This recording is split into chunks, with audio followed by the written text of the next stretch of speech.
A paz do Grande do Sul, amados e amadas, pastor Rontelli Paixão, mais uma vez aqui para a gente dar continuidade à série, a nova série sobre o desígnio, o propósito.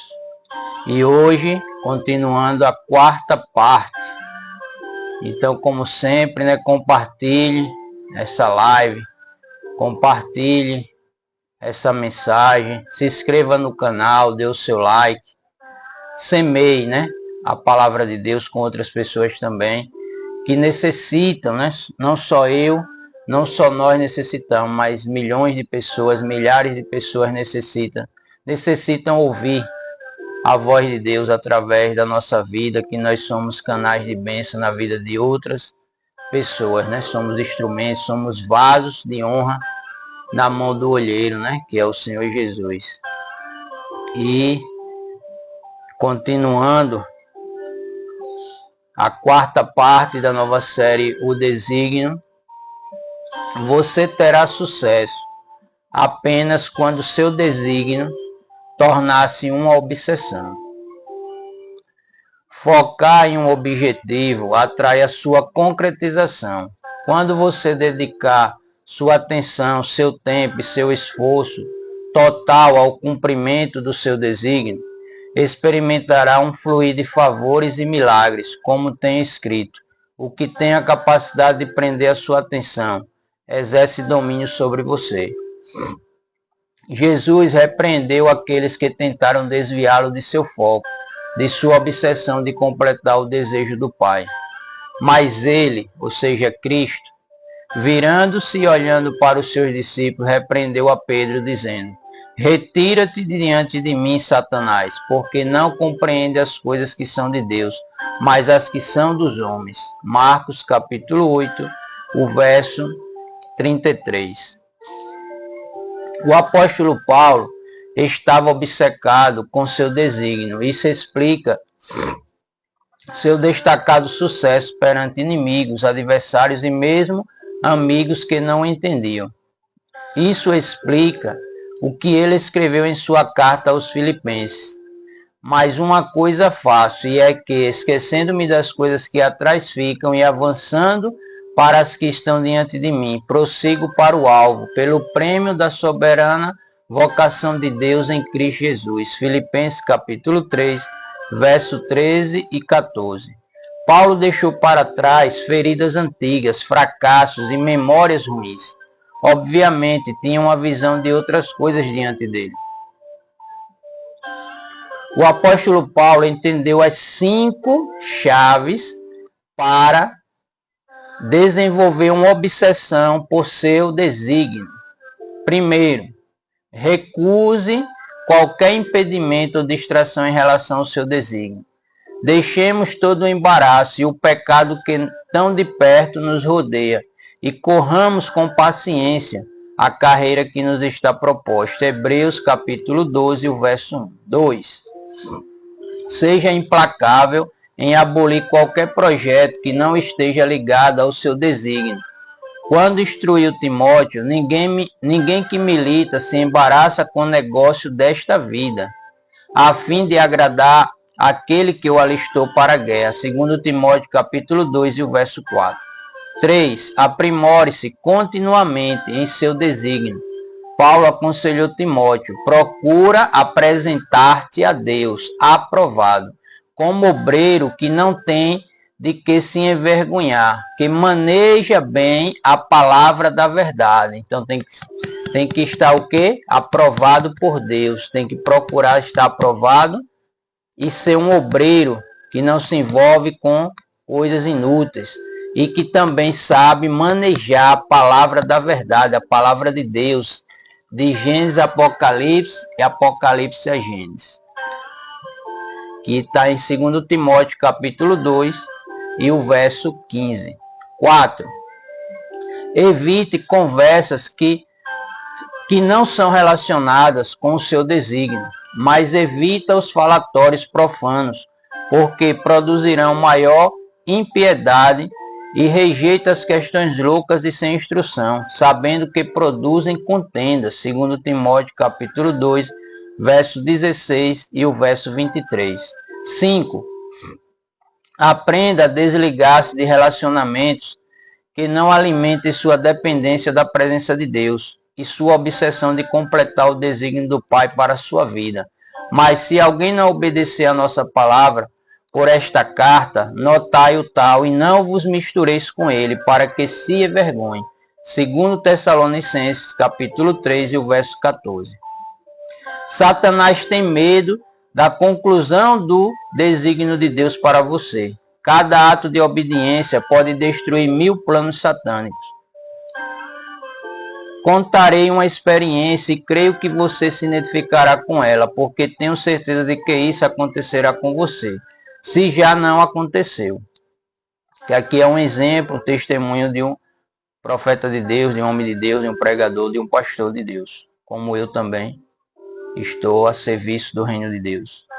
Minha secretária deu-me o número do telefone de um amigo que eu tinha conhecido há 25 anos. Fazia 25 anos que ele não escrevia para mim, nem me telefonava. Não plantava uma semente em meu ministério por 25 anos. De repente, começou a telefonar várias vezes, compareceu ao meu estudo bíblico semanal, plantou uma semente generosa em meu ministério e quis comer uma sopa comigo. Mike, estou ganhando mais de $20.000 por mês. É a empresa mais maravilhosa com a qual já me envolvi. Quero que você esteja comigo nisso. Bem, respondi. Calmamente, estou muito ocupado com meu ministério. Não tenho tempo para desenvolver uma segunda fonte de renda nessa fase de minha vida, mas agradeço por isso. Ele ficou chocado e disse: sei que você precisa de uma base financeira forte para quando se aposentar. E isso é fácil. Você conhece milhares de pessoas. Não precisa fazer nada a não ser convidá-las para participar desse projeto de marketing em rede. Elas aceitarão porque o conhecem pessoalmente. E esse produto é o melhor do mercado. As pessoas sempre precisarão dele. Os que conhecem vão precisar dele. Eu estava impressionado com a sua renda mensal de $20.000 por mês, mas tive de ser direto com ele. Gosto do seu produto. Penso que todo mundo deveria ter um. Comprarei um para mim. Contarei aos meus amigos sobre você, mas não posso envolver-me com a venda dele, porque esse produto não pode consumir a minha atenção, os meus esforços e o meu tempo. Para mim seria impossível desenvolver uma obsessão por esse produto. Veja bem, sei que só posso ser bem-sucedido em algo que me consuma e desenvolva-se dentro de mim. Além disso, não recebi uma instrução do Senhor para me envolver com esse produto. Minhas instruções já haviam chegado. Minha paz interior era a prova de que eu estava no centro do meu desígnio. Além disso, sempre haverá outros com ideias maravilhosas que lhe oferecerão opções diferentes do seu desígnio. Qualquer tempo gasto com elas será um desperdício de tempo para você e para eles. Nunca mais ouvi nada sobre esse homem. Ele não tinha nenhum interesse em meu desígnio. Estava interessado apenas em meu envolvimento com o seu sonho. Eu era simplesmente um veículo para gerar finanças na vida dele. Minha secretária transmitiu meu recado de outro telefonema recentemente. Era de um amigo meu bem conhecido em nosso meio. Ele desenvolveu um trabalho incrível para Deus, mas devido a algumas adversidades, passou por perdas em sua vida pessoal e em seu ministério. Liguei de volta. Mike, precisamos estar juntos de novo. Ótimo. Quando você quer marcar? Você pode encontrar-me hoje à noite? Perguntou ele. Eu não podia entender por que esse homem queria encontrar-se comigo tão urgentemente. Ele não tinha me telefonado nem 2 vezes nos últimos 8 anos. De repente era como se fosse caso de vida ou morte. Nós nos encontramos. Ele estava envolvido em um programa de marketing de múltiplos níveis. Certamente alcançaria o sucesso e eu sabia disso. Também percebi que qualquer um que se ligasse a ele teria um sucesso significativo. Ele é sofisticado, brilhante e agradável, mas tinha um foco diferente. Fui muito direto. Realmente acredito que você pode ter muito sucesso em seu desígnio, mas você não sente que isso poderia desviá-lo do chamado de Deus para o ministério? Continuarei a ter meu ministério, mas isso ajudará financeiramente as pessoas, disse ele. Respondi-lhe educadamente. Vou orar por isso, é claro, mas minha obsessão tornou-se o Espírito Santo, bem como passar o meu tempo orando no lugar reservado. Tenho tido mais paz e alegria desde então, construindo meus dias ao redor da presença de Deus do que tive durante os anos anteriores. A independência financeira é maravilhosa, mas fazer a vontade de Deus e estar no centro do desígnio dele para a minha vida tornaram-se minhas obsessões. Nunca mais ouvi falar dele. Quando você insiste em construir sua vida ao redor do seu desígnio, relacionamentos errados morrerão e os corretos surgirão. Já disse isso 1000 vezes. A melhor forma de desligar-se das pessoas erradas é tornar-se obcecado por fazer as coisas certas. Quando sua obsessão é fazer a coisa certa, as pessoas erradas não o toleram. Permitir aos outros compartilhar seus sonhos também é uma forma de avaliar quem são as pessoas certas, mas é desapontador descobrir que eles não querem nada com você nem com seu desígnio. É gratificante saber que o Pai o recompensará 100 vezes mais por sua obsessão em seguir o plano que ele traçou para você. Marcos capítulo 10, verso 28 ao 30. Lute para manter seu foco, batalhe duro, construa paredes que protejam sua concentração. Ignore os deboches, as risadas e as críticas de que você está ficando fanático. Aqueles que estão obcecados por seus desígnios governam a terra. Lembre-se, você apenas terá sucesso quando seu desígnio tornar-se uma obsessão.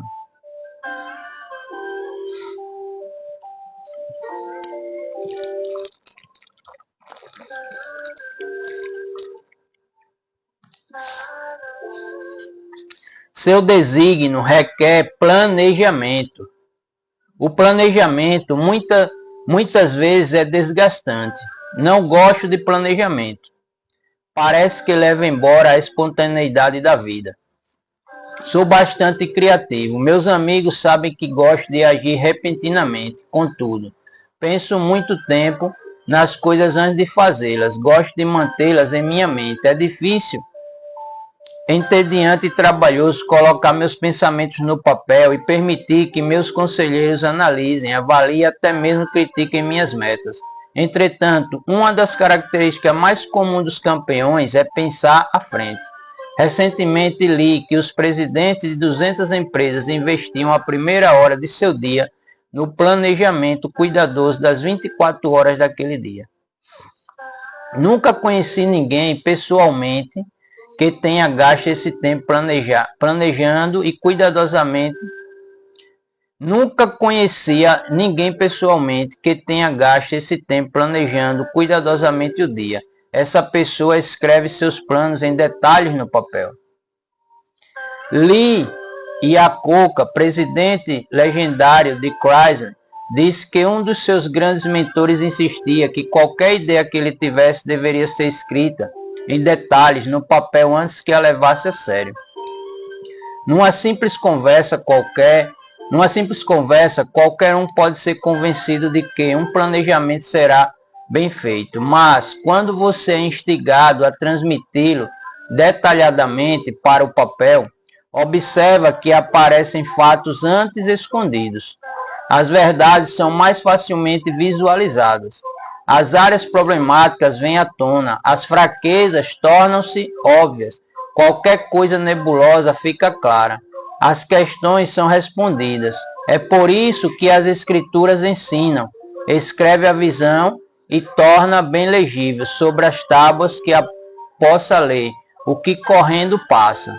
Abacuque capítulo 2 e o verso 2. Sua Bíblia é uma coleção de planos, desde que quer que você os enxergue, desde que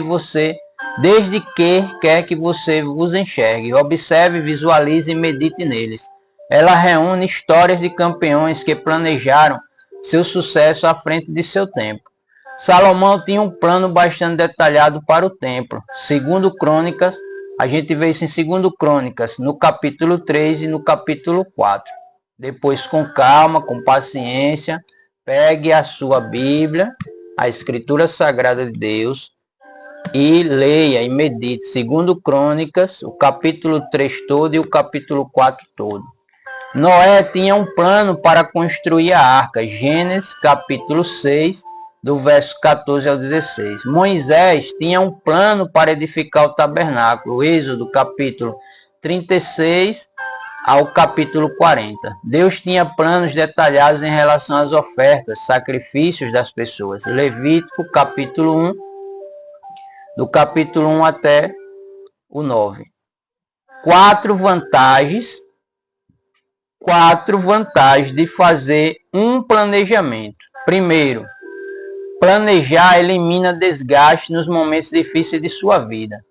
Vai ter com a formiga, ó preguiçoso, olha para os seus caminhos e ser sábio, a qual não tendo superior, nem oficial, nem dominador, prepara no verão o seu pão, na cega junta o seu mantimento. Provérbios capítulo 6, do verso 6 ao 8. 2. Planejar afeta as decisões que você toma. Ou qual é o rei que, indo à guerra pelejar contra outro rei, não se assenta primeiro a tomar conselho sobre se com 10.000 pode sair ao encontro do que vem contra ele com 20.000. De outra maneira, estando o outro ainda longe, manda embaixadores e pede condições de paz, que a gente vê em Lucas capítulo 14, versos 31 e 32. 3. A qualidade de sua preparação determina a qualidade do seu desempenho. Viste um homem diligente na sua obra. Perante rei será posto, não será posto perante os de baixa sorte. Provérbios capítulo 22 e o verso 29. Grandes pianistas investem muitas horas de práticas antes de um concerto. A multidão ouve apenas o resultado da preparação deles. 4. Planejar de forma apropriada garante a concretização de qualquer projeto, pois qual de vós, querendo edificar uma torre, não se assenta primeiro a fazer as contas dos gastos, para ver se tem com que acabar, para que não aconteça que, depois de haver posto os alicerces, e não a podendo acabar, todos os que a virem comecem a escarnecer dele, dizendo, este homem começou a edificar e não pôde acabar. Que a gente vê em Lucas capítulo 14, do verso 28 ao 30. Os campeões de peso pesado planejam seus golpes várias semanas antes da luta. Eles se preparam, sabem que é isso que determina quem vai vencer ou perder. Tenho dito frequentemente que os campeões não se tornam campeões no ringue. Eles são reconhecidos no ringue, mas tornam-se campeões em seu dia a dia. Parece que a maioria de nós sofre uma influência dominante de nossa mente ou nosso coração. Existem pessoas voltadas para a mente e pessoas voltadas para o coração. As primeiras são metódicas, analíticas e tomam decisões baseadas em fatos. As segundas são mais sensíveis, intuitivas, espontâneas e flexíveis. Pessoas voltadas para a mente desejam fatos. Pessoas voltadas para o coração desejam inspiração. Ambos os tipos são necessários para completar o desígnio de Deus. Penso que pessoas voltadas para a mente muitas vezes afastam-se do lugar reservado para a oração, desenvolvendo uma dependência de estudos acadêmicos e da coleta de dados. Pessoas voltadas para o coração muitas vezes afastam-se de mentores e descobertas publicadas para dedicar-se a revelações em seu tempo de oração. Dois princípios importantes que têm me ajudado muito. Primeiro, orar não substitui o planejamento. E 2, planejar não substitui a oração. Estude o livro de Josué e as duas batalhas em Ai no capítulo 7. Josué não consultou o Senhor e perdeu a primeira batalha. Isso o devastou. Então Josué rasgou as suas vestes e se prostrou em terra sobre o seu rosto perante a arca do Senhor, até a tarde, ele e os anciãos de Israel, e deitaram pó sobre as suas cabeças. que a gente vê em Josué capítulo 7 e o verso 6. Nesse momento, Israel pecou, envolveu-se com coisas amaldiçoadas. Com a derrota, Deus estava julgando-os. Então o Senhor instruiu Josué a parar de orar. Levanta-te, porque está prostrado assim sobre o teu rosto. Josué capítulo 7, verso 10. Essa foi uma das poucas vezes que ele respondeu exortando o que orava. O plano de Deus não havia sido buscado, ele foi ignorado. Obviamente, um dia inteiro de oração não pode substituir a simplicidade do plano do Altíssimo.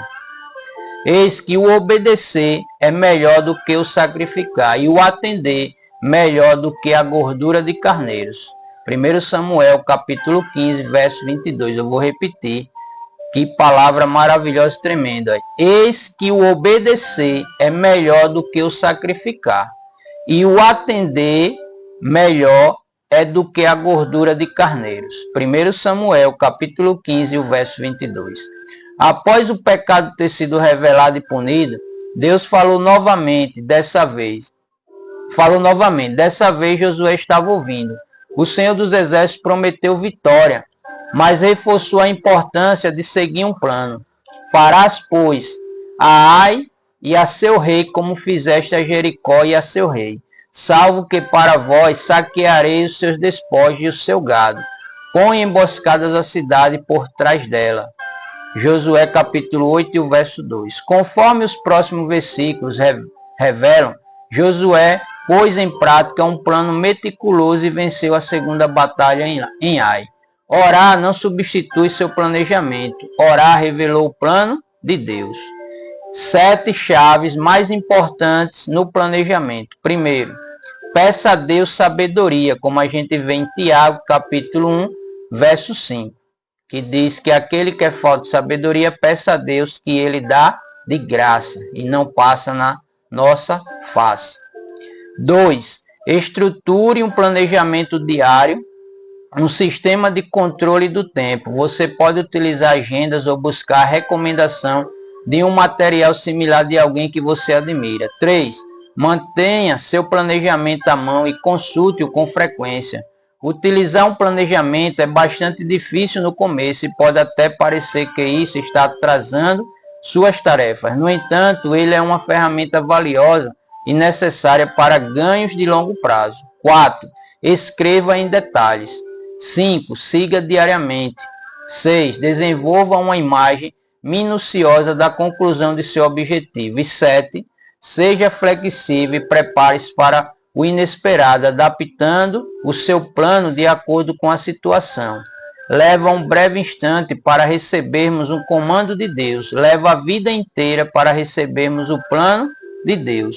Estou aprendendo a permanecer no lugar reservado para a oração, após ouvir o comando do Senhor. Quando me demoro na presença do Pai, Ele começa a revelar-me as estratégias para atingir e concluir as instruções que me deu. Noé ouviu em um momento. Construa uma arca. Contudo, teve de demorar-se mais na presença de Deus para ouvir os detalhes da construção de uma arca segura e o plano para os que habitariam nela. 3 ingredientes que produzem plano de sucesso. Primeiro, tempo no lugar reservado para a oração. Aquele que habita no esconderijo do Altíssimo, a sombra do Onipotente descansará. Salmo 91 e o verso 1. Esse tempo determina sua força diante das situações, mas os que esperam no Senhor renovarão as suas forças e subirão com as asas como águias, correrão e não se cansarão, caminharão e não se fatigarão. Isaías capítulo 40 e o verso 31. 2. Seu planejamento deve envolver seu círculo de conselheiros. Melhor é serem 2 do que 1, porque tem melhor paga do seu trabalho. Eclesiastes capítulo 4 e o verso 9. Conselheiros valiosos mantêm-nos a salvo dos enganos. Conselheiros valiosos mantêm-nos a salvo dos enganos.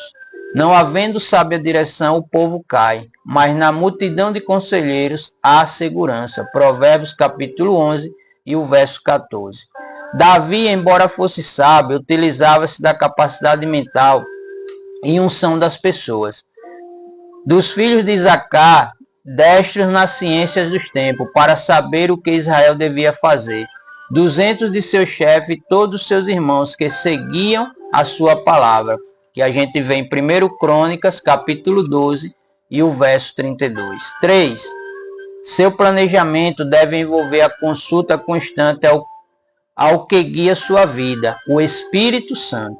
Mas aquele Consolador, o Espírito Santo, que o Pai enviará em meu nome, vos ensinará todas as coisas e vos fará lembrar de tudo quanto vos tenho dito, que a gente vê em João capítulo 14, o verso 26. Pense nisso. As bodas do Cordeiro foram planejadas há mais de 6.000 anos. Imagine como serão inesquecíveis devido ao seu esplendor e à sua glória. Quanto mais detalhado for o plano, mais tempo o evento ficará gravado em sua memória. Lembre-se, seu desígnio requer planejamento.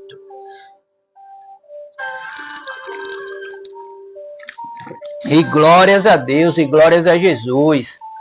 Um abraço para a amada obreira missionária Maura, Araçatuba, São Paulo, cidade maravilhosa, cidade amiga. Deus continue abençoando grandiosamente a sua vida, o seu ministério que Deus concedeu em suas mãos, a sua família, e continue nessa fé, continue nessa pegada, continue ganhando almas para o reino de Deus, falando do amor de Jesus e da justiça de Jesus também, porque tudo que fazemos é para a glória de Deus.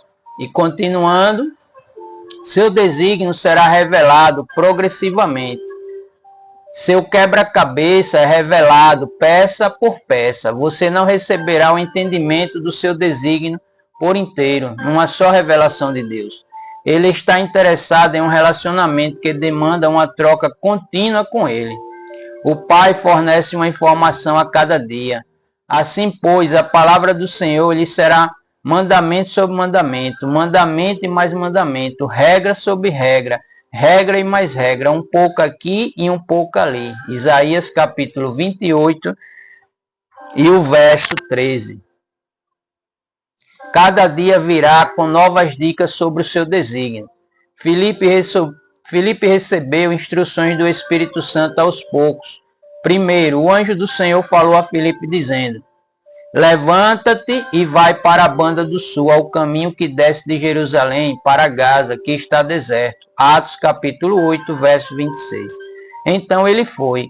Quando chegou, notou um eunuco que era tesoureiro de Candace, a rainha dos etíopes, sentado em seu carro lendo Isaías. Nesse momento, Filipe recebeu outra instrução do Espírito Santo: chega-te e ajunta-te a esse carro. Atos capítulo 8 e o verso 29. Após o eunuco ter sido batizado, Filipe recebeu mais uma orientação, e Filipe se achou em Azoto, e indo, passando, anunciava o evangelho em todas as cidades, até que chegou a Cesareia. Atos capítulo 8 e o verso 40. O que você faz determina o que Deus revelará em seguida. Vou repetir. O que você faz determina o que Deus revelará em seguida. Quando era um jovem ministro do Evangelho, queria que Deus me desse uma revelação completa de minha jornada. Ou seja, outro exemplo aqui do pregador de Deus. Jejuei por isso, orei por isso, busquei as observações de mentores valiosos. Contudo, isso nunca aconteceu. Alguém chama isso de um dia de cada vez. Às vezes, não saber tudo de uma só vez torna-se desencorajador. É preciso uma dependência permanente do Espírito Santo para desenvolver com ele a relação que ele deseja. Moisés entendeu esse princípio e isso o manteve ligado ao Senhor e dependente dele. Moisés observou cada praga de peixes mortos, rãs, piolhos e moscas, morte de gado e cinzas transformadas em sarnas, até nuvens de gafanhotos, que a gente vê em Êxodo capítulo 7 até Êxodo do capítulo 10, né? Ou seja, do 7 até o 10. Do capítulo 7 até o capítulo 10 de Êxodo, a gente encontra essa passagem falando sobre as pragas. Por menor que seja a instrução, terá um propósito. Você nem sempre entenderá e poderá até desejar e orar por mais informações. Contudo, o método que Deus emprega para medir o nível das instruções que dá a você, o objetivo é aumentar sua fé passo a passo.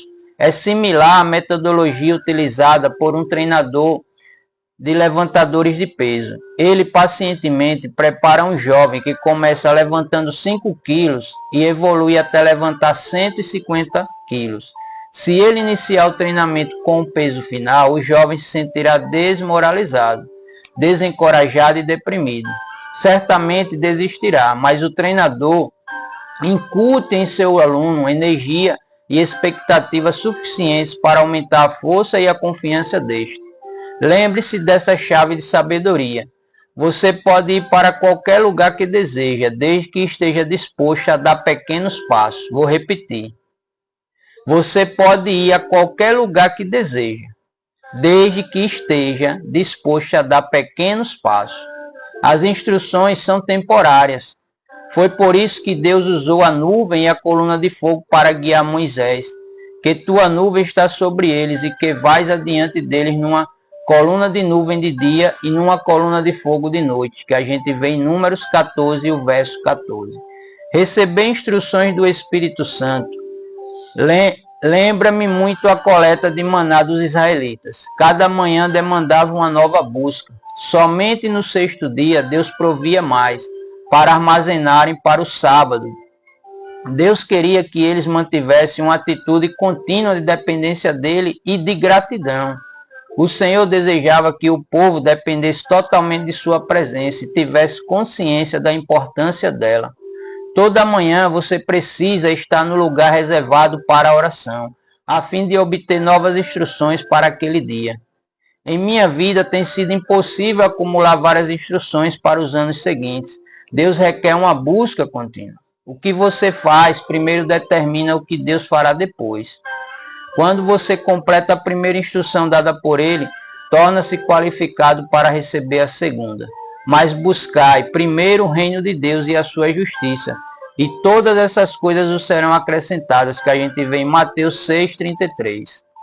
Continue ouvindo a voz de Deus, o Espírito Santo está falando com você. E os teus ouvidos ouvirão a palavra que está por detrás de ti, dizendo, este é o caminho. Andai nele, sem vos desviar nem para a direita, nem para a esquerda. Isaías capítulo 30 e o verso 21. Você não seguirá além de sua última atitude de desobediência. Lembre-se, seu desígnio será revelado progressivamente.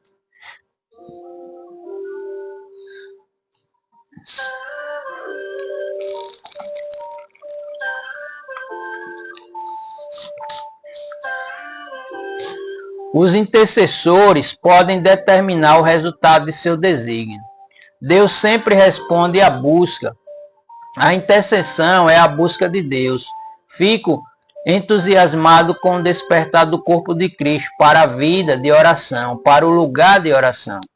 O lugar secreto, quando Deus é ignorado, o fracasso é inevitável. Quando ele é valorizado, o sucesso é inevitável. Deus não permitirá que você obtenha sucesso sem ele.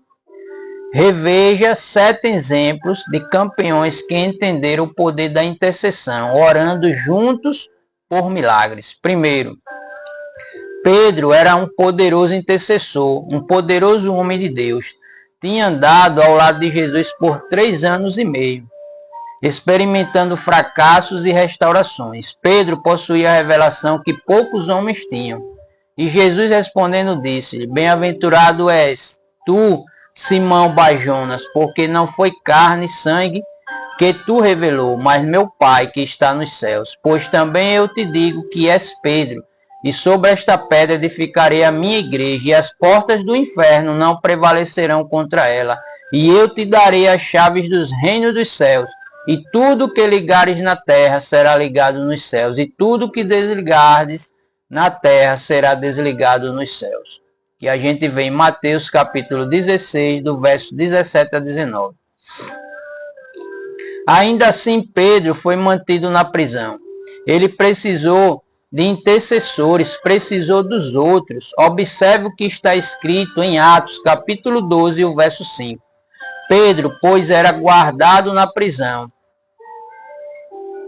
mas a igreja fazia contínua oração por ele a Deus. O Senhor enviou um anjo e libertou da prisão por causa do clamor dos intercessores. 2.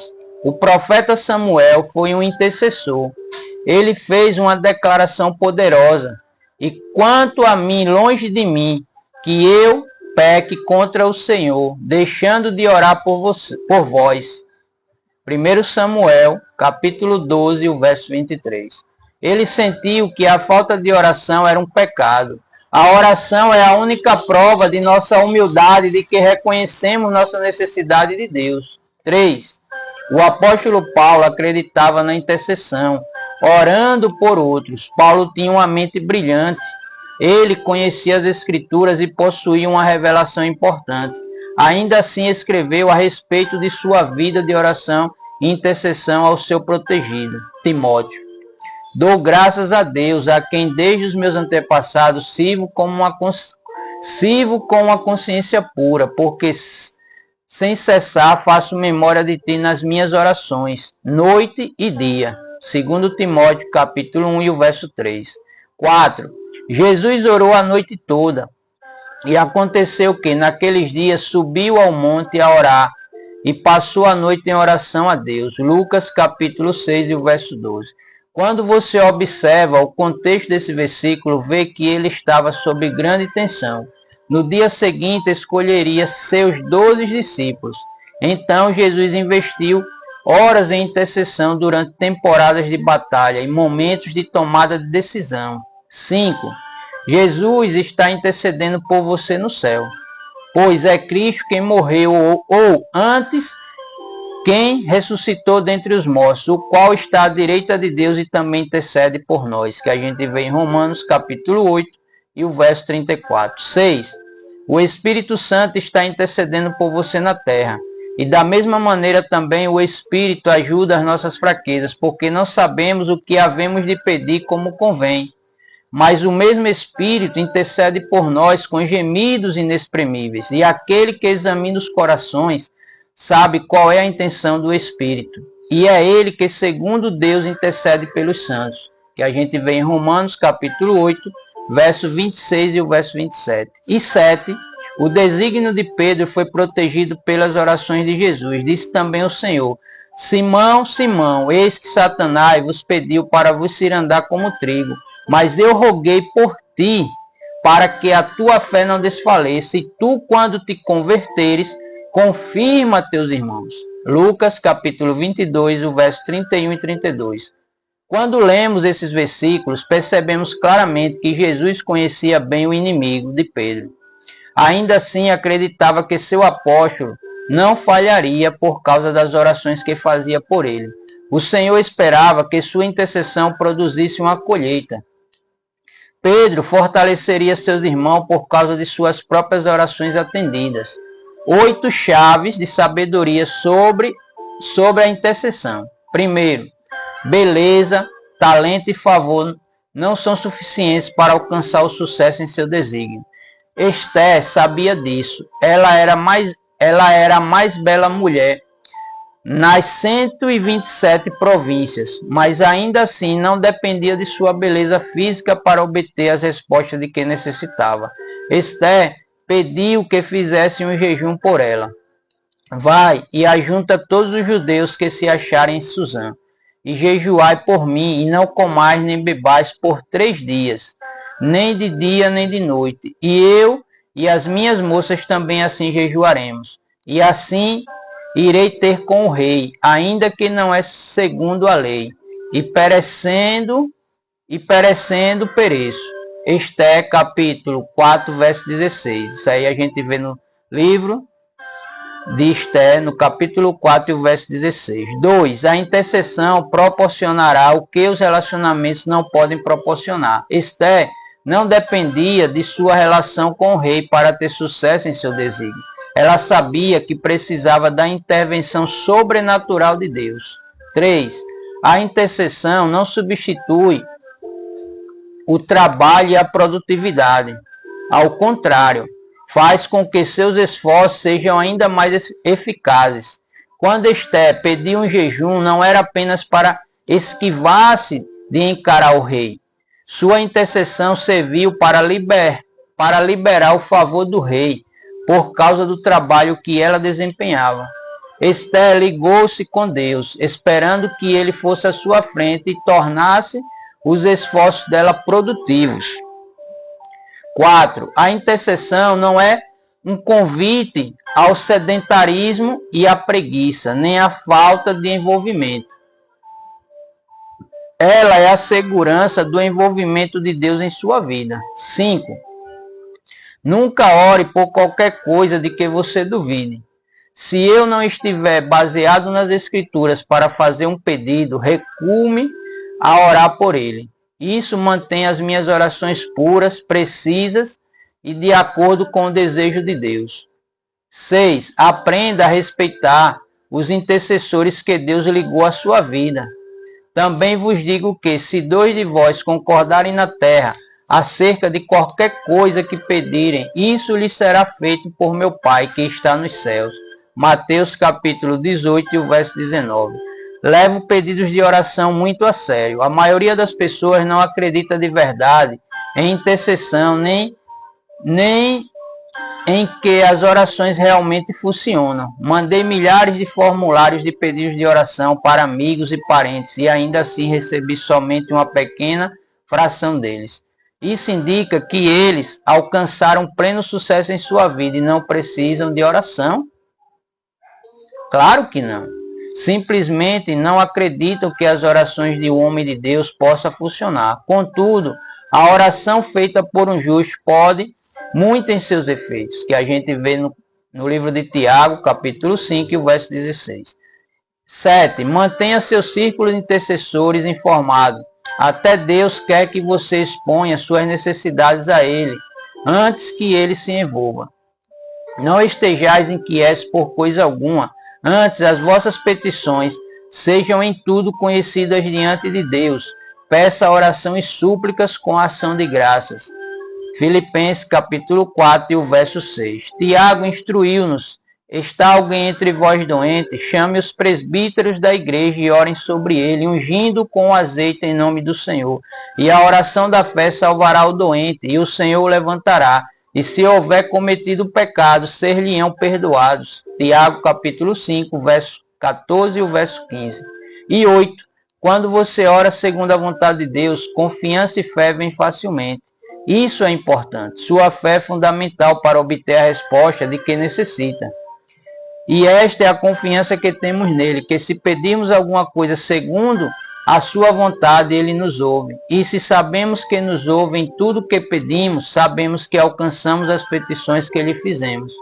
1 João, capítulo 5, o verso 14 e 15, que é a primeira carta, a primeira epístola de João. Seu desígnio requer Deus. Seu desígnio requer pessoas intercessoras que influenciam fortemente o fluir de bênçãos em sua vida.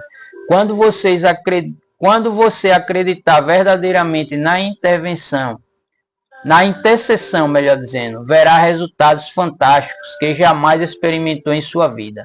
Lembre-se, os intercessores podem determinar o resultado de seu desígnio.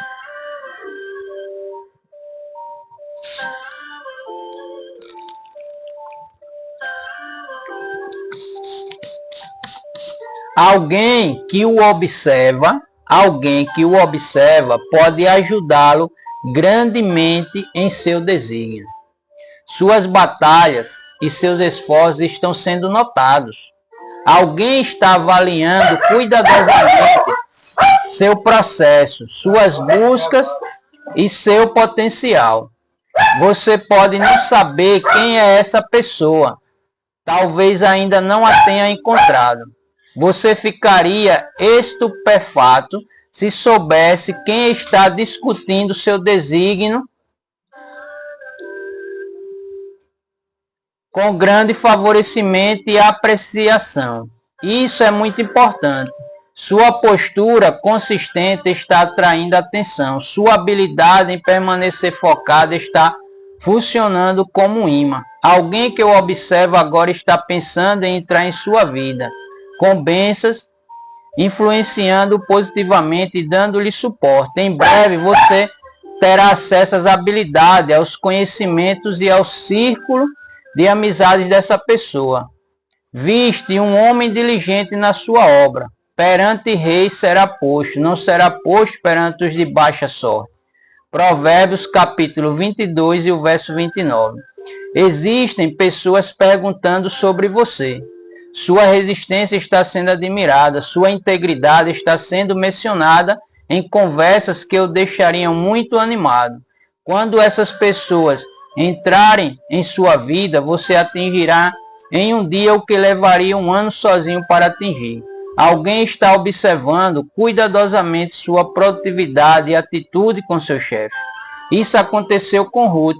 Como você se lembra, ela era moabita, que colhia espiga nos campos de Boaz. Tinha seguido sua sogra Noemi, que era viúva de Moabe até Belém. O cunhado de Ruth havia falecido e o marido dela também. Ruth não tinha filhos.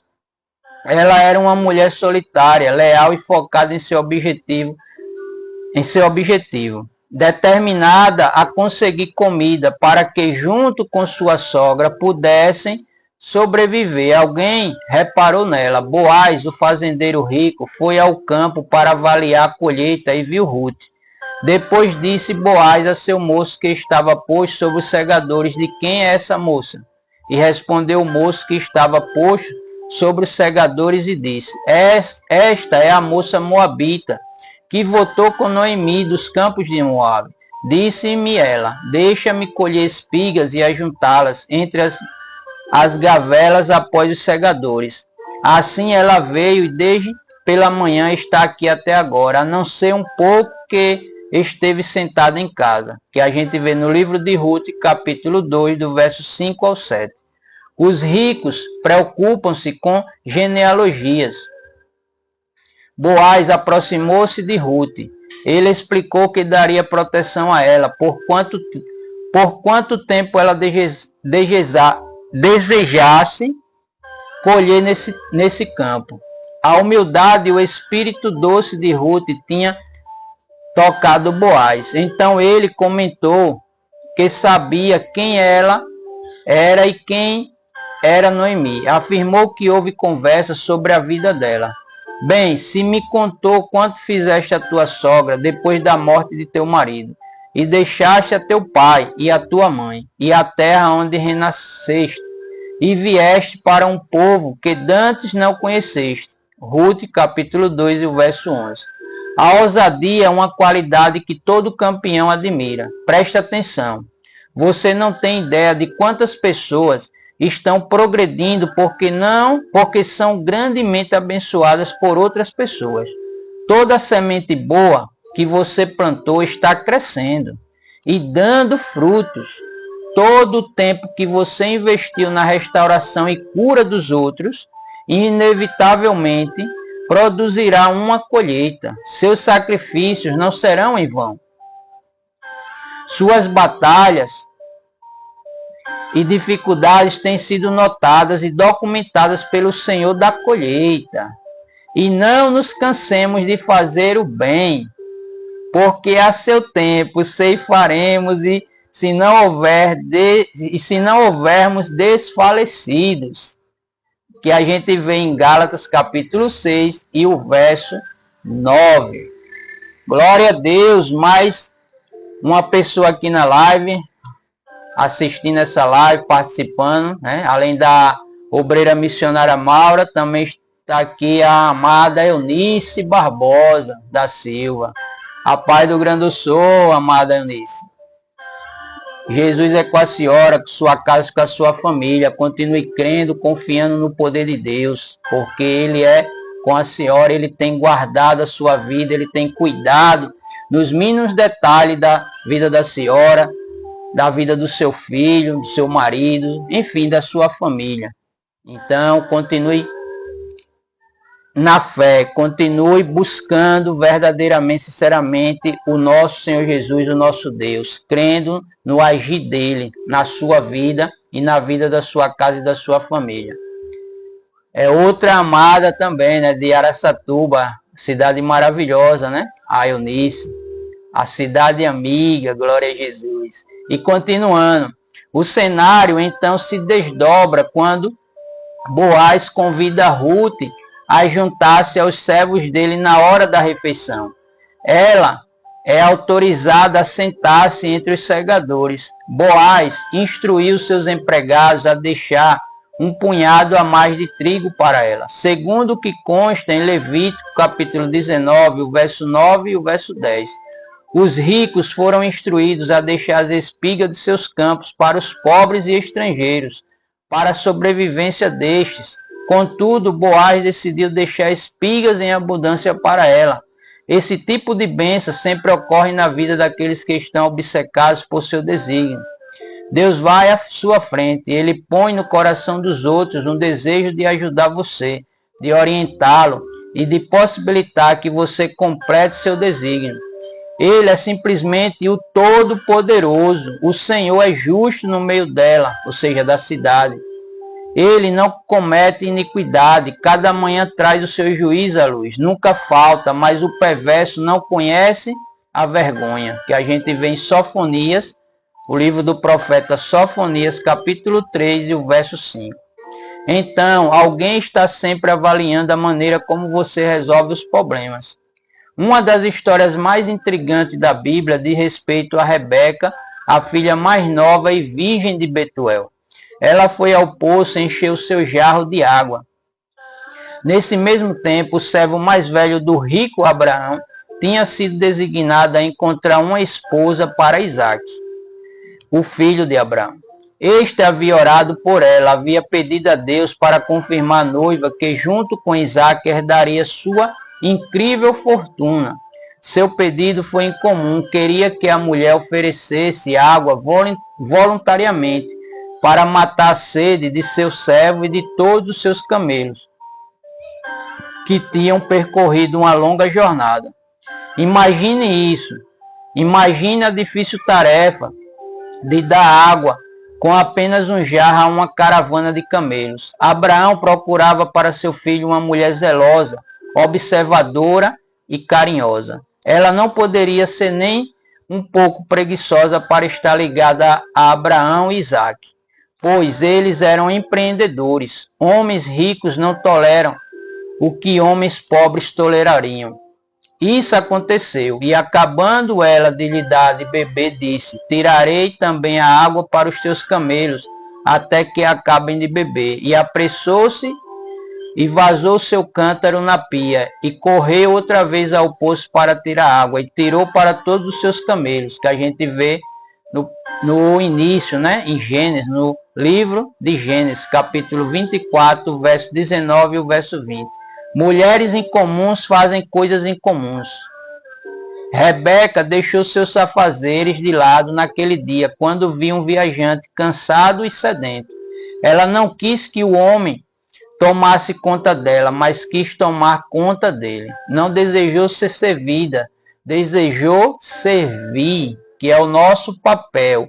O papel do servo de Deus, do homem de Deus, da mulher de Deus, do Filho de Deus, daqueles que foram chamados a fazer a obra de Deus, é servir. Eu estou aqui para servir a todos que estão aí do outro lado, e não para ser servido, como nosso Salvador, o Senhor Jesus Cristo, falou que ele veio para servir e não para ser servido. Então, se eu sigo a Jesus, se os senhores e as senhoras que estão do outro lado, os amados e amadas, servem e seguem a Jesus, então tem que servir como ele serviu, como ele nos ensinou e continua nos ensinando.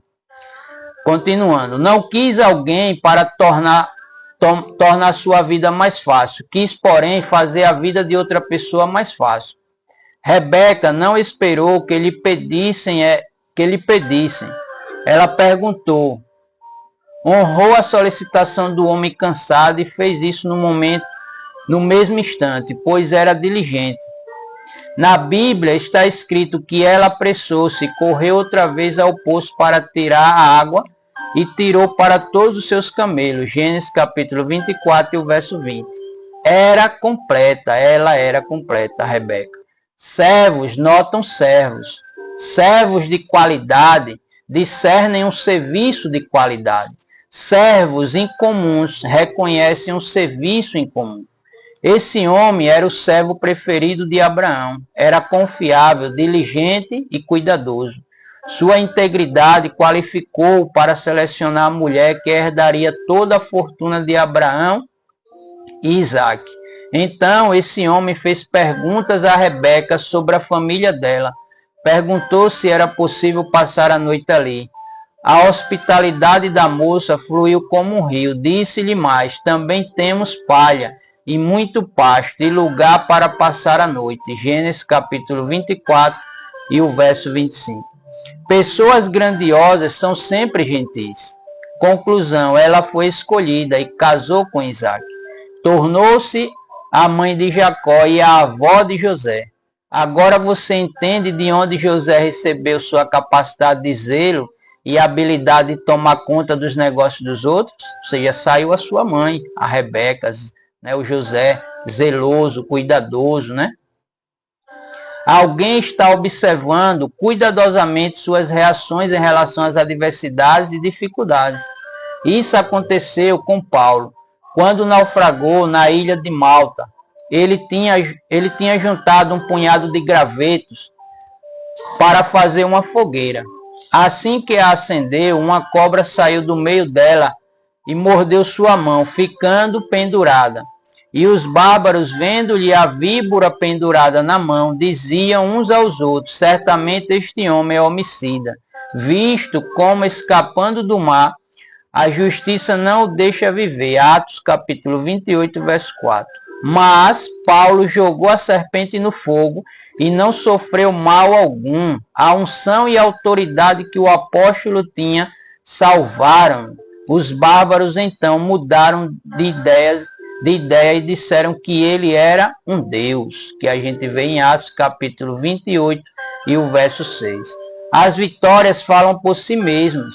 À medida que os outros observam sua vida, não sendo afetados por seu foco, suas vitórias e sua resistência. Os que investem em pessoas analisam os casais jovens, observam sua agressividade e buscam por excelência. Os líderes reparam e avaliam cuidadosamente o comportamento dos assistentes dos líderes amigos. Todo homem poderoso deseja ter alguém em quem possa confiar para trabalhar ao seu lado. Todo líder agressivo procura continuamente por outros que sejam agressivos, enérgicos e diligentes. Leio, isso é verdade, eu já trabalhei com líderes agressivos, mas graças a Deus, a natureza que Deus me fez, da paciência, da calma, então Deus contornava as situações ali, equilibrava a agressividade daquele líder. E Deus ainda me usava para aquele líder ou para aqueles líderes. E eles ficavam mansinhos, ficavam calmos, que nem pareciam que eram eles ou elas, né? Tanto homem como mulher. Mas glórias a Jesus, a glória é de Deus. Leio minhas cartas com muita atenção. Quando vejo um jovem ministro do Evangelho desenvolvendo-se, buscando seu desígnio e dedicando sua vida a ele, isso me fascina. Quando planto uma semente no ministério desse rapaz, fico ansioso para observar a qualidade de sua resposta. Comece a ser excelente agora. Não espere até que chegue um futuro glorioso. Dedique-se ao máximo imediatamente. Seus esforços estão sendo multiplicados e observados. As recompensas são inevitáveis. Imagine você está correndo diariamente a corrida da vida. Uma multidão está observando, muito mais do que você pode imaginar. Deixemos todo o embaraço e o pecado que tão de perto nos rodeia e corramos com paciência a carreira que nos está proposta. Hebreus capítulo 12, o verso 1. Corra no dia de hoje com excelência. Alguém está observando você e pode ser a ponte para a sua próxima conquista. Lembre-se, alguém que o observa pode ajudá-lo grandemente em seu desígnio.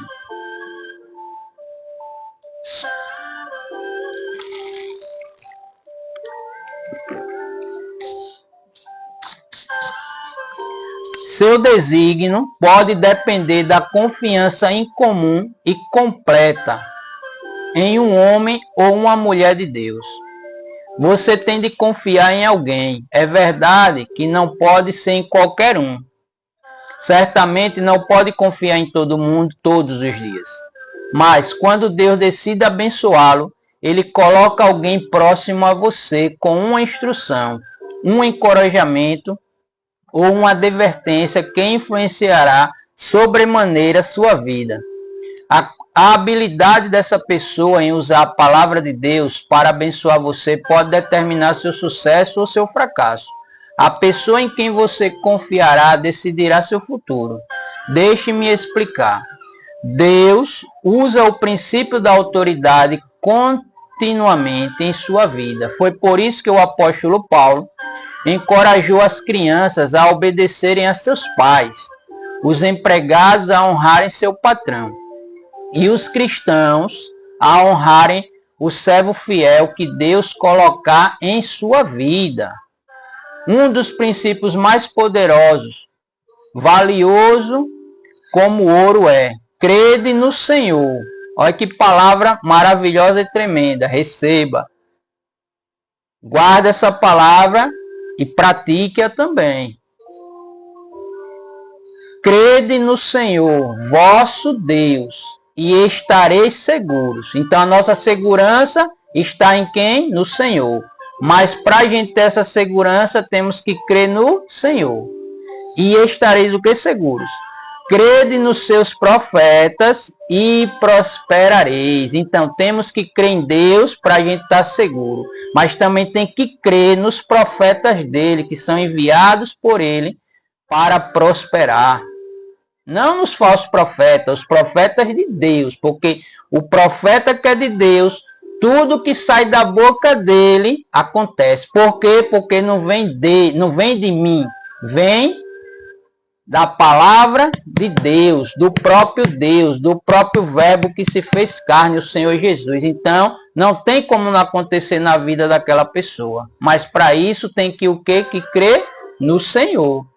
Se está crendo no Senhor, esse mesmo Senhor é o que rege a minha vida. Então, se esse Senhor, que é o nosso Deus, que está regendo a minha vida, o que sair da minha boca vai acontecer na vida daqueles que creem, daqueles que obedecerem. Por quê?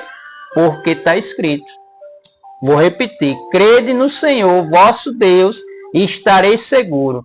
Crede nos seus profetas e prosperareis. Segundo Crônicas, capítulo 20 e o verso 20. A dúvida custa caro. O ceticismo provoca uma das maiores perdas.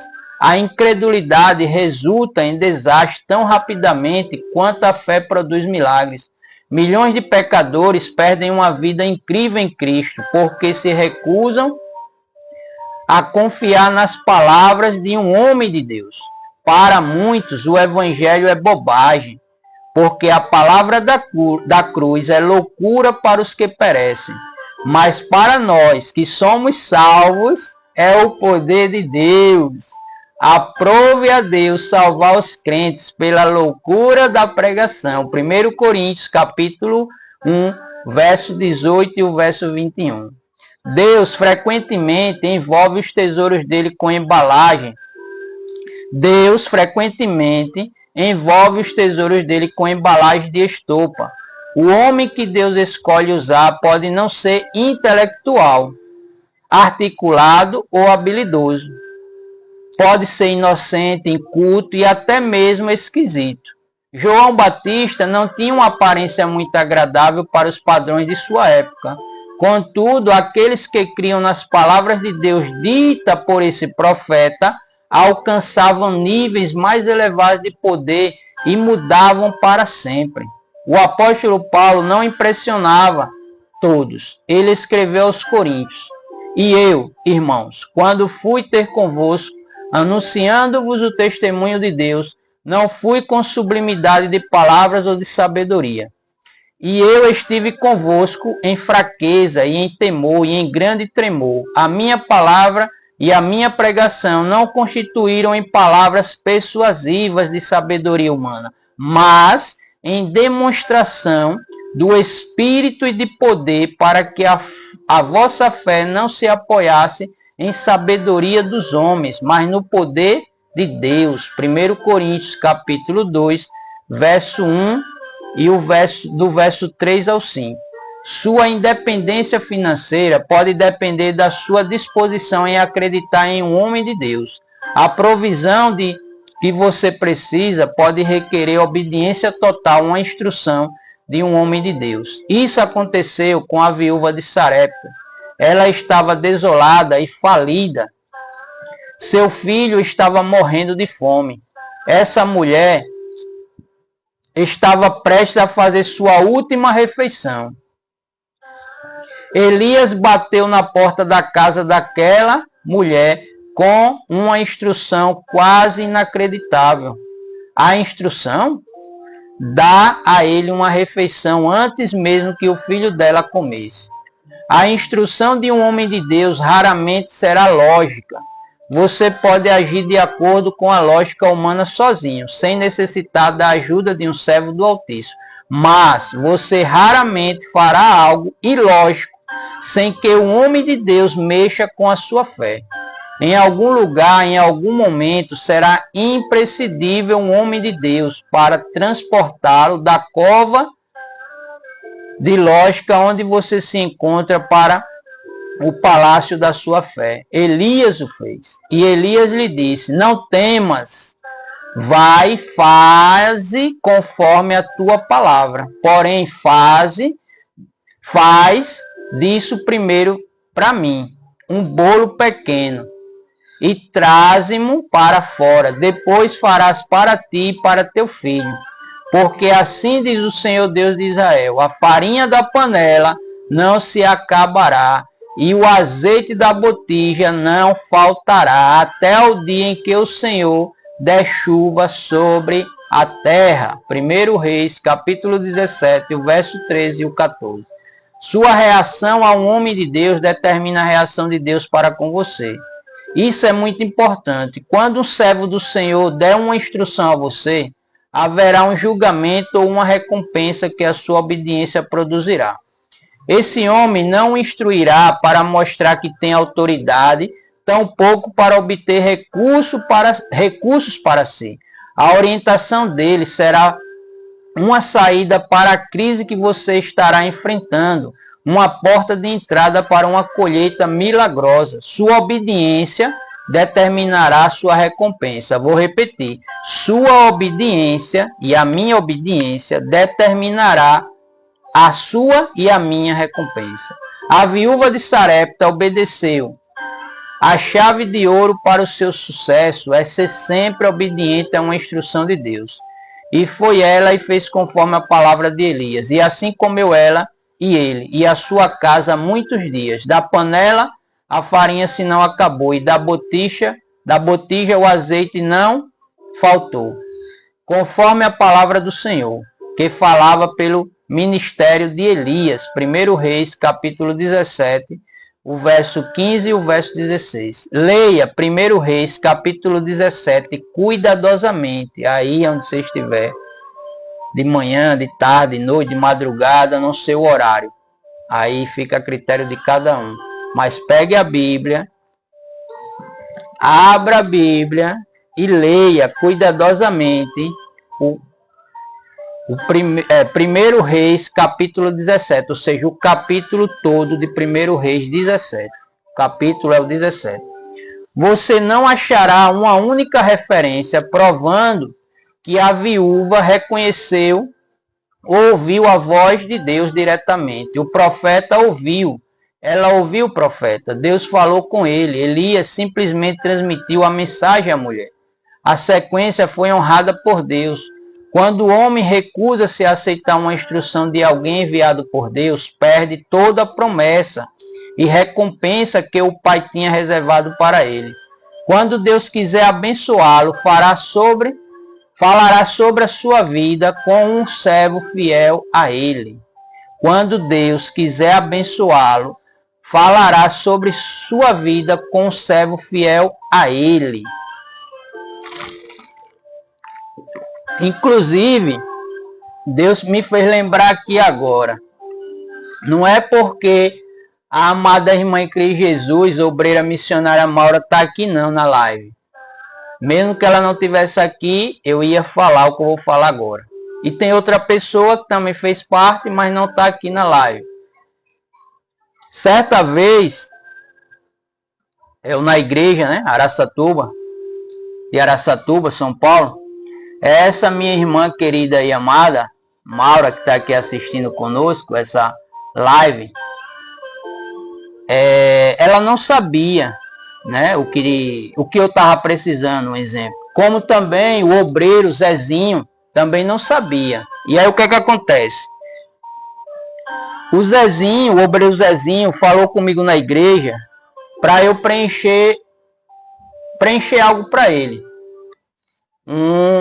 Para eu preencher como é que chama, Jesus? Algo de propósito lá da casa de Deus. Aí ele pediu para eu preencher para ele. E eu disse, não, Zezinho, eu preencho sim para o senhor, obreiro de Deus. E aí ele deixou comigo. E nisso ele chegou e disse assim, mas eu vou lhe honrar, eu vou lhe dar uma gratificação, eu vou ofertar na sua vida. Eu disse, não, obreiro, não precisa, eu vou fazer para o senhor, sem precisar o senhor me dar nada. Não, mas Deus falou comigo aqui para eu poder abençoar o senhor. Eu disse, amém. E tá certo. E nisso, ele deixou comigo que eu tinha que preencher para ele. E no mesmo dia, ele já me ofertou ali. E aí tá certo. Isso foi pela parte da manhã, no culto da manhã, na reunião da manhã. Quando foi à noite, essa mesma mulher de Deus aqui que está aqui conosco, a Maura, a obreira missionária Maura, depois que termina a reunião da noite, o culto da noite, ela veio até a mim e disse, eu tenho algo para entregar ao Senhor. E aí também me entregou algo, ofertou na minha vida.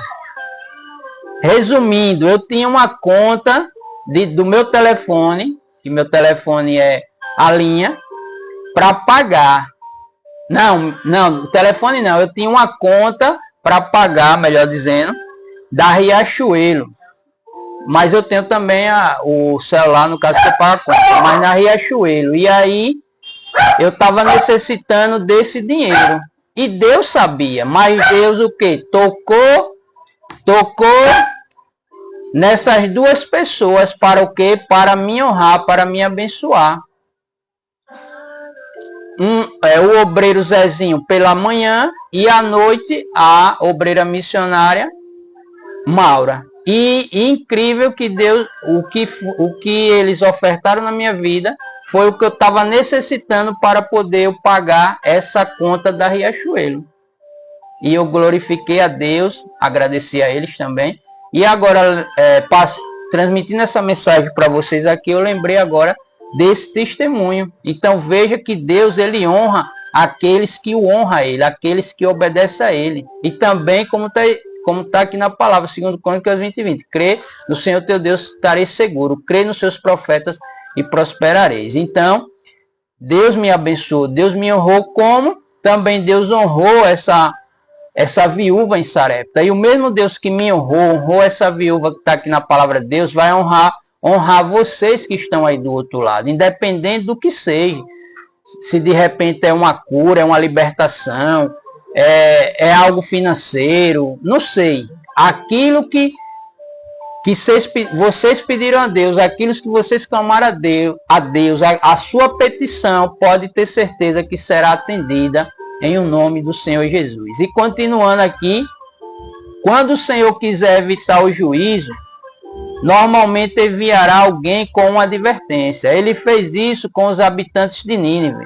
E veio a palavra do Senhor a Jonas, filho de Amitai, dizendo: levanta-te, vai à grande cidade de Nínive e clama contra ela, porque a sua malícia subiu até mim. Jonas capítulo 1, verso 1 e o verso 2.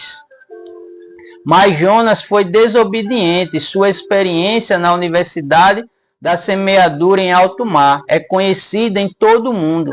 Jonas foi engolido por um peixe e a sua desobediência custou-lhe caro. Então, quando chegou a Nínive, foi persuadido por um homem. Homens persuadem homens. E lembrando aqui, né, a amada obreira missionária Maura, que está aqui conosco nessa live, ela nem sabia disso, está sabendo agora sobre desse testemunho, né? Que ela entregou algo em minhas mãos, mas ela nem sabia que eu estava necessitando, assim, não sabia, se entende. Claro que Deus falou com ela, mas eu quero dizer assim, que ela não sabia o que era no momento ali que eu estava precisando, mas Deus tocou nela, falou com ela para poder ofertar na minha vida, como o obreiro Zezinho também. E ali eu consegui pagar aquela minha conta da Riachuelo, aquela fatura. E glórias a Jesus, e também agradeço a essas pessoas que Deus colocou na minha vida para poder me abençoar. Como eu sou canal de bênçãos para abençoar a vida de vocês que estão do outro lado, vocês também são bênçãos na minha vida. São canais de bênçãos também na minha vida. E continuando, milhares de pessoas não têm ideia do que um homem de Deus experimenta antes de dar uma instrução a alguém. Muitas vezes recebi instruções do Senhor para pessoas e eu realmente não queria transmiti-las, que aqui é o pregador, né, o pastor dando um exemplo, né? Não eram sempre encorajadoras. Recebi orientações de exortação mais de uma vez. No entanto, a razão pela qual obedeci não foi para garantir a aprovação, os aplausos e a aceitação das pessoas. Em vez disso, foi o fato de ter um Deus poderoso, falando de forma extraordinária e persuasiva aos meus ouvidos. Minha desobediência teria custado caro. Jonas chorou nas ruas de Nínive, entre aspas, né? Jonas chorou, entre aspas, nas ruas de Nínive. E começou Jonas a entrar pela cidade caminhando de um dia, e pregava e dizia: ainda 40 dias e Nínive será subvertida. Jonas capítulo 3 e o verso 4. De alguma maneira, a credibilidade e a verdade de sua mensagem foram sentidas.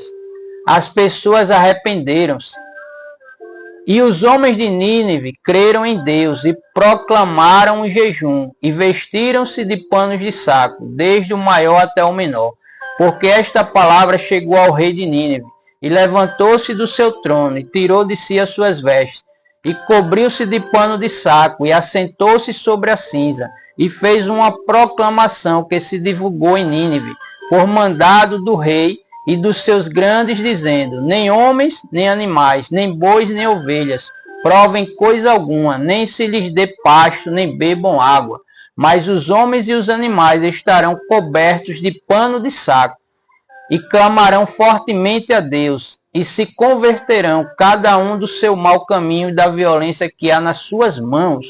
Quem sabe se voltará a Deus e se arrependerá, e se apartará do furor da sua ira, e de sorte que não pereçamos. Que a gente vê em Jonas capítulo 3, do verso 5 ao 9.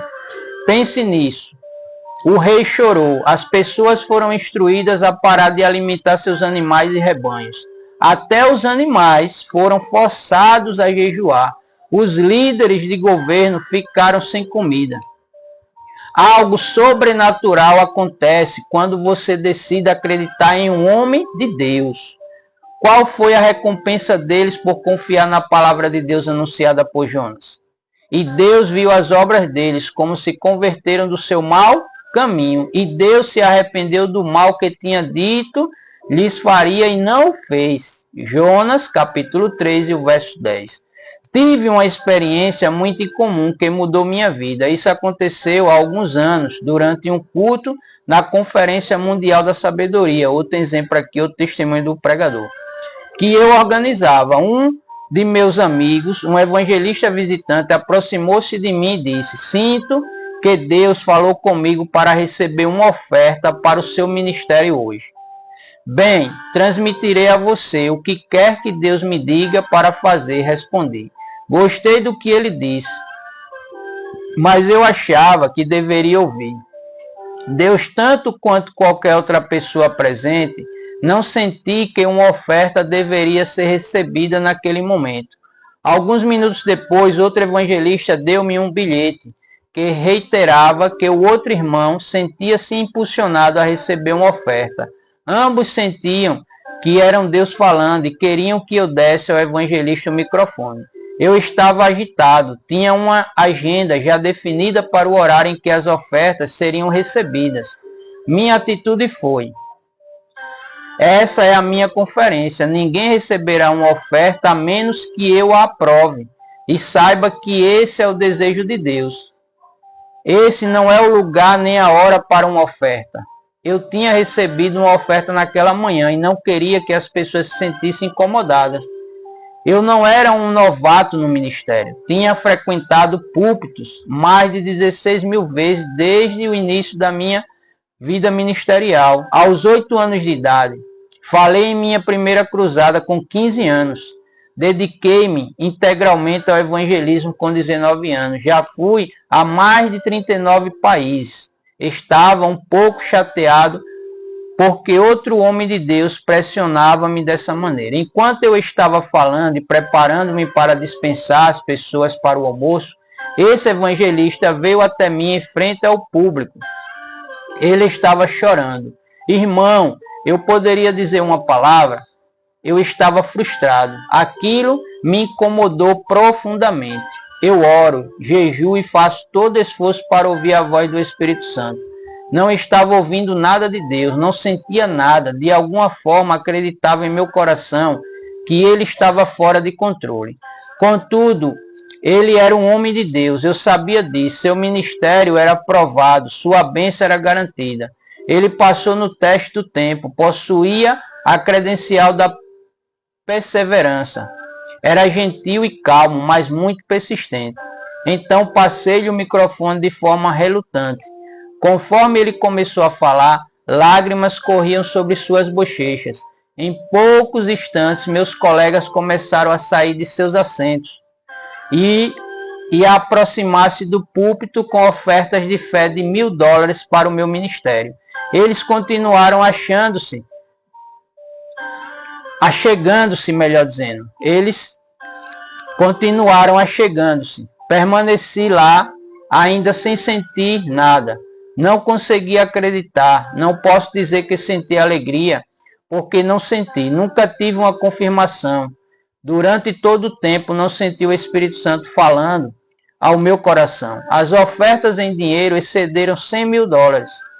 Orei, ó Senhor, pensei que conhecia a sua voz, pensei que eu reconhecia quando você falava.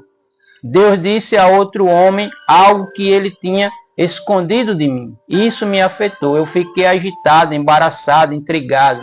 Tenho certeza de que foi dessa forma que o sacerdote Eli sentiu-se quando Deus falou a Samuel, o pequeno garoto, em vez de falar com ele, o sumo sacerdote.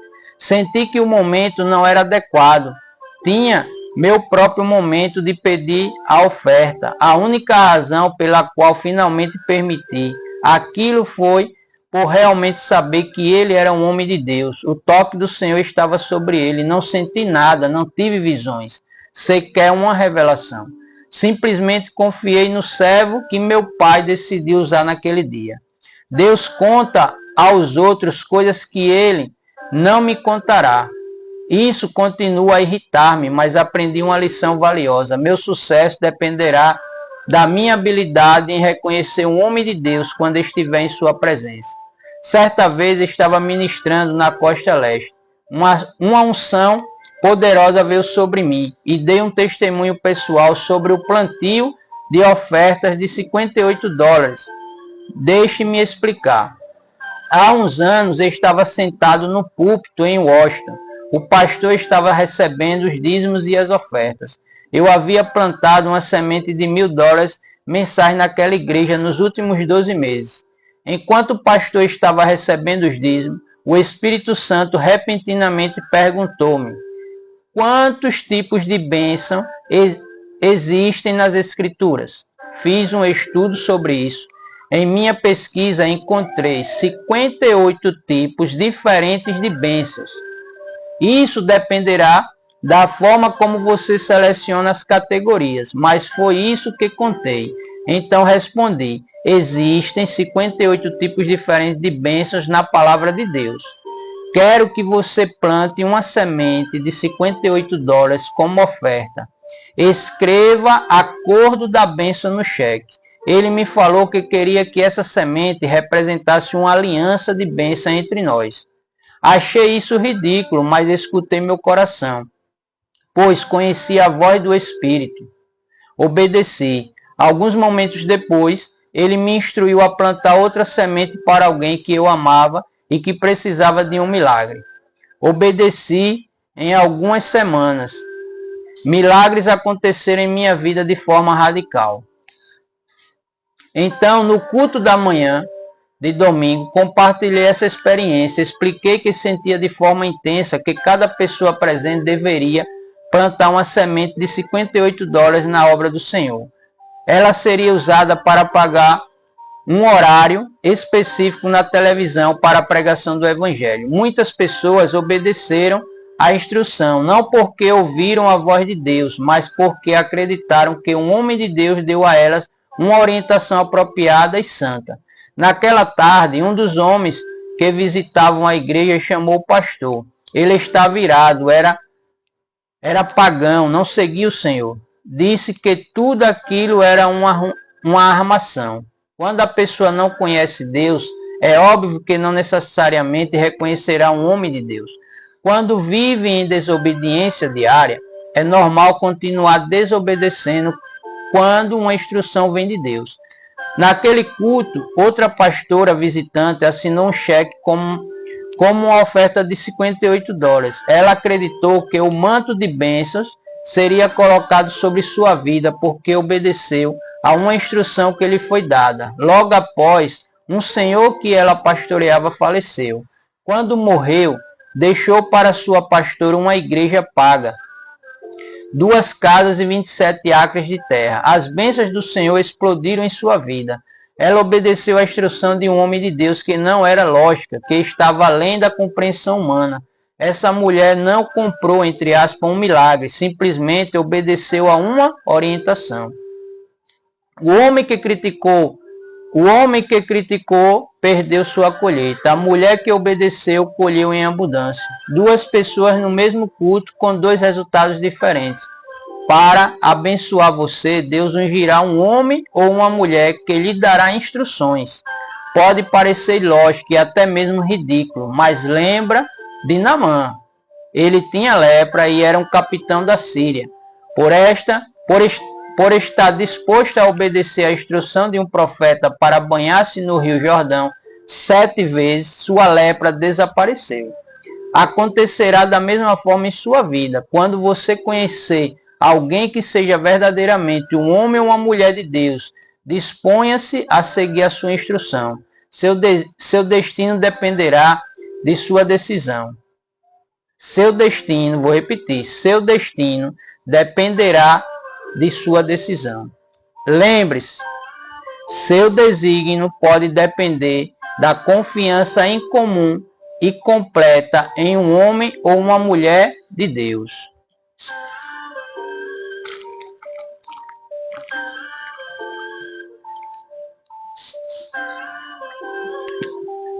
A paz do Grande do Sul, amada missionária Nira, mais uma amada aqui participando da live. Deus continue abençoando a sua vida, sua casa, sua família, o ministério que Deus permitiu nas suas mãos também, né? Continue fazendo o ID do Senhor, continue fazendo o podcast que a senhora sempre faz. louvando e adorando ao Senhor também, como adoradora do Senhor. E glórias a Jesus. E vamos continuar para a gente finalizar.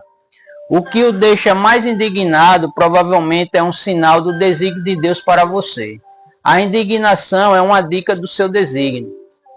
Quando Moisés viu um egípcio batendo em um israelita, ficou indignado, revoltado. Aquela indignação era uma dica, um sinal do propósito do Senhor para a vida dele. A situação que o enfureceu era a que Deus ordenaria que ele mudasse e corrigisse. A indignação é o berço da mudança. As situações só mudam quando nasce a indignação. Você não resolverá um problema consciente ou inconscientemente até que sinta uma indignação que vem de Deus, um inconformismo em relação ao que está errado aos olhos do Pai. Você não mudará uma situação até que ela se torne intolerável. Por muitos anos, no sul dos Estados Unidos, descendentes de africanos foram forçados por lei a sentar-se na parte de trás do ônibus.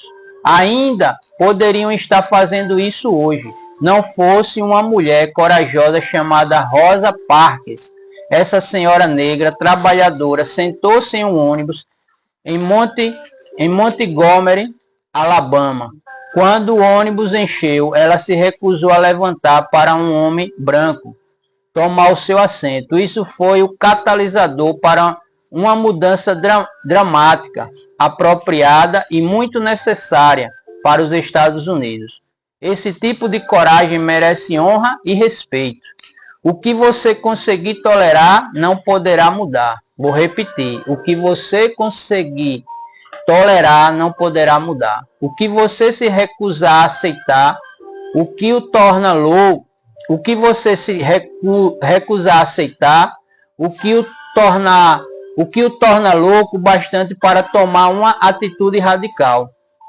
Será uma dica do seu desígnio. A instituição MADD, que significa Mães contra Motoristas Bêbados, foi criada por uma mãe que viu seu filho ser assassinado na rua por um motorista bêbado. Sua revolta gerou uma resposta. Você precisa ficar indignado com o presente antes que o futuro pare para escutá-lo. Se você se adaptar ao presente, nunca entrará no futuro. Somente aqueles que não podem tolerar o presente estão qualificados para viver o futuro. Isso aconteceu comigo quando eu era um adolescente. Outro testemunho aqui do pregador. Outro exemplo do pregador. Senti uma grande atração pelo Tribunal de Justiça. Queria ser advogado. Sentava por horas naqueles pequenos tribunais em minha cidade natal, Lake Charles, em Louisiana. Tomava notas para casos que apareciam. Tenho raiva da injustiça. Posso ficar bravo agora mesmo enquanto escrevo, enquanto ouço algo, enquanto estou falando, como enquanto estou transmitindo algo, né, o testemunho do pregador. Só de pensar em pessoas que não foram representadas apropriadamente. Li alguns livros sobre leis e ainda continuo lendo. Ter presenciado esses processos e observado as manipulações que ocorriam na corte ainda me enfurece. Acredito que essa indignação é uma dica de qual é meu desígnio. A ignorância irrita-me. Quando falo com pessoas mal informadas, alguma coisa ferve em mim. O desejo de ensinar é imenso. Falo em seminários por todo o mundo. Em algumas ocasiões quase perco meu voo porque fico tão obcecado em ensinar que sair do seminário torna-se extremamente difícil. Empregados improdutivos são uma fonte de grande irritação em mim. Acredito que isso seja um sinal do propósito de Deus para a minha vida.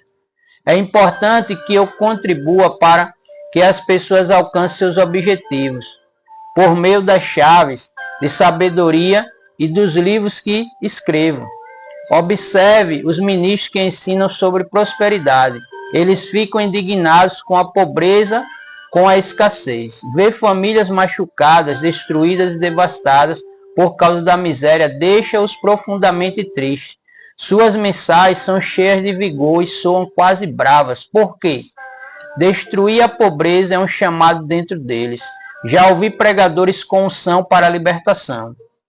Eles se tornam autoritários contra espíritos demoníacos, principalmente os que se apossam de membros familiares. Ouça os evangelistas. Consegue compreender a paixão deles. São movidos pela compaixão e pelo desejo de ver os ainda não salvos e não compromissados rendendo-se a Cristo. A indignação revela uma unção, e acontecerá naquele dia que a sua carga será tirada do teu ombro, e o seu jugo do teu pescoço, e o jugo será despedaçado por causa da unção. Isaías capítulo 10, verso 27. A unção é o que remove o fardo, é o poder de Deus que destrói as barreiras em sua vida. Então fique atento a qualquer coisa que o deixe indignado. Algo dentro de você cresce intensamente contra isso. Por quê? Sua indignação qualifica-o para ser um inimigo desse problema. Não da pessoa, mas sim do problema. Deus está preparando você para resolvê-lo. A indignação é enérgica, é poderosa. Ela atua diretamente contra o inferno e pode dominar uma situação. Quando desfocada, pode destruir e minar. Quando direcionada apropriadamente, gera mudanças maravilhosas. A indignação requer simplesmente foco. Desenvolva isso. Você precisa vê-la como uma instrução de Deus para que permaneça em seu lugar reservado de oração, a fim de encontrar a solução do problema, obter as armas que destroem o inimigo e desenvolver um planejamento diário elaborado pelo Espírito Santo.